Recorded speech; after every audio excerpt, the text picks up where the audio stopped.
Hi there, Tactical Family. Today, we're looking at why women own guns at roughly half the rate that men do, and maybe a few things we can do to pump those numbers up.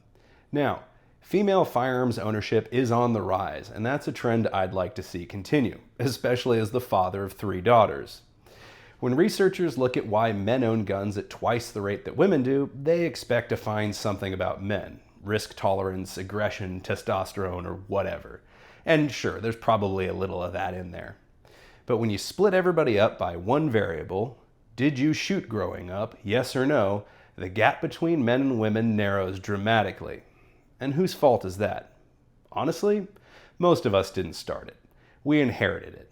But we're the ones standing here now with the chance to make a change. So before you try and take anybody to the range other than your own kids, you need to be honest about who you're talking to. Because your energy is finite and not everyone is equally reachable. So, here's the current landscape of gun ownership. Gallup's most recent multi-year data broken out by gender and political affiliation. Republican men, 60%. Independent men, 39%. Republican women, 33%. Democrat men, 29%. Independent women, 18%, and Democrat women, 12%. So, a conservative woman is more likely to own a gun than a liberal man. The women don't like gun story is garbage. What's actually true is that women make up nearly half of first-time buyers according to most recent industry data. The demand is already there. What's missing is a good first experience. And when most of your peer group doesn't own guns, you're also a lot less likely to ever pick one up yourself. But societal permission around gun ownership is a whole topic that deserves its own video. Anyway, I don't bring this demographic information up to dunk on anyone, just to illustrate that your female friend who is curious about gun ownership is probably a better person to try and take to the range than the coworker with a Moms Demand action sticker on her car. Now, let's also talk about the very obnoxious way that some gun owners destroy women's interest in firearms for a joke.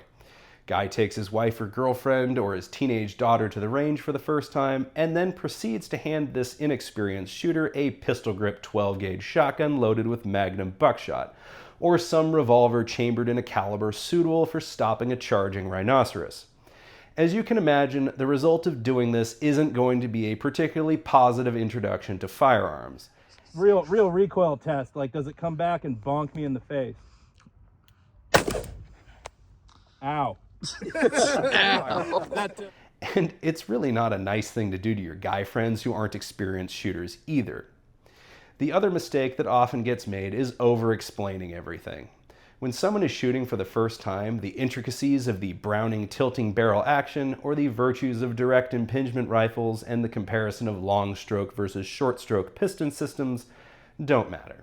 Focusing on the basics of safe handling and basic marksmanship is really all someone needs on their first outing. And if they take to it quickly, you can always get more advanced from there. Just resist the urge to info dump on people.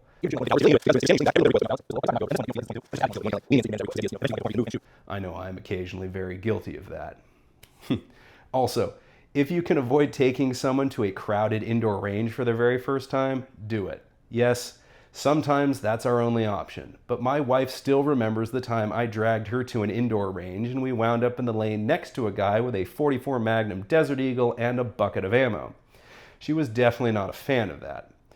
The main thing to focus on is making that first trip to the range a fun and positive experience. Once people get over the inherent nerves of going shooting the very first time, everyone I've ever taught to shoot has always been excited, especially when they can see that they improved in their shooting from the beginning of that range session to the end of it. I have a video coming soon of a friend I took shooting a few months ago, and she went from essentially zero experience shooting to consistently shooting bullseyes with a 9mm 2011 at about 10 yards. There you go. Now, here's some basic tips from my experience for the best ways to introduce any new shooter to firearms. Firstly, start small. Ideally a .22 LR.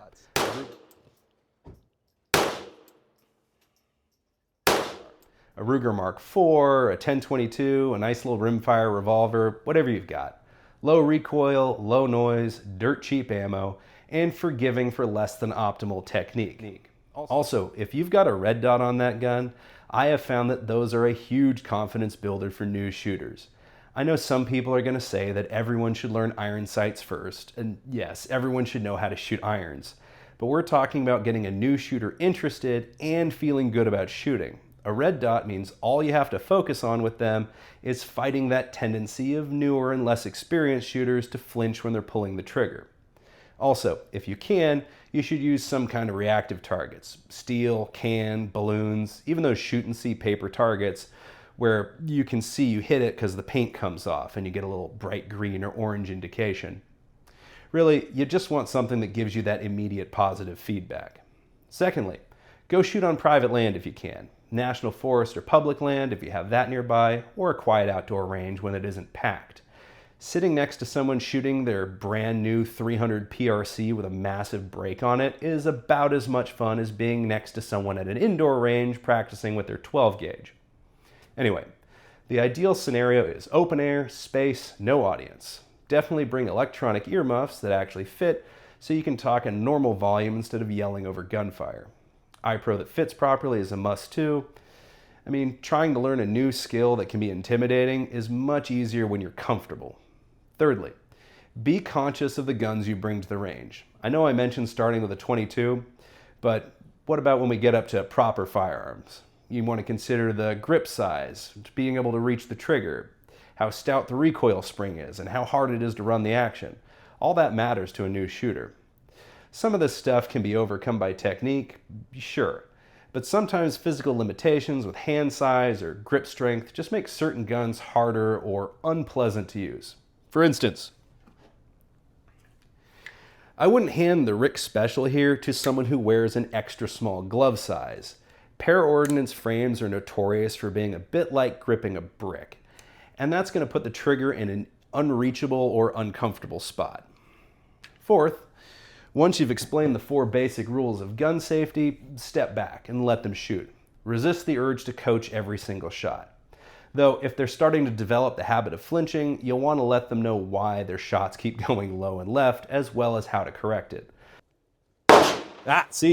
My favorite way is to just have them dry fire the gun while sighted in at the target, and have them watch their front sight. Anyway, your job on that first trip is not to turn them into a masterclass marksman.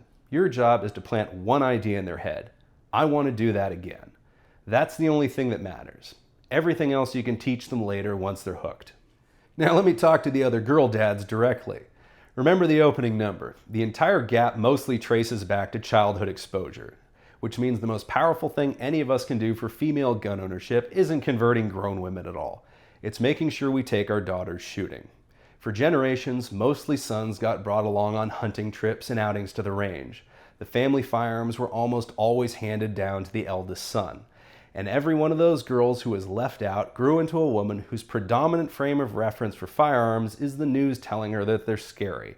So, with your daughters and all your kids really, demystify firearms early. The unsafe kid isn't one who's been taught about firearms early.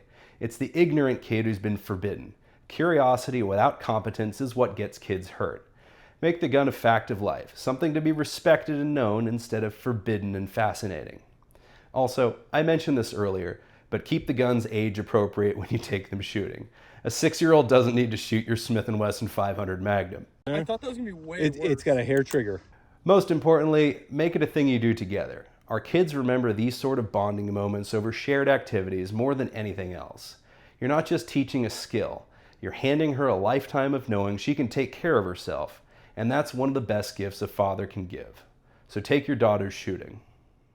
Well guys, thanks for watching. If you like this sort of thing, don't forget to like, share, comment, and subscribe. If you'd like to support the channel directly, check out our Patreon. We have a Discord server and I'm chronically online. You can also follow me on Instagram and I'll put the links in the description. As always, I've been the 2A Tactical Dad, and as I like to say, we could all be a little more free and a lot more self-reliant. All it takes is a little responsibility. I love it. Let's see how much you like the Ramjet versus your standard 19. Yeah. I mean, you can dump it. It ain't going to go anywhere. It tracks flat as shit. Get that one on video, see how it looks. Yeah. We're rolling. Oh, perfect. Yeah, we're It's good. flat. I